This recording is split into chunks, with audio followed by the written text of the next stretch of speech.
I remove the probe shaft by pressing the probe release. I can then remove the probe.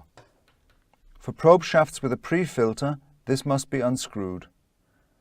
The flue gas ducts in the probe shaft and the probe handle can be cleaned out using compressed air. External cleaning is done with a cloth. Brushes should not be used.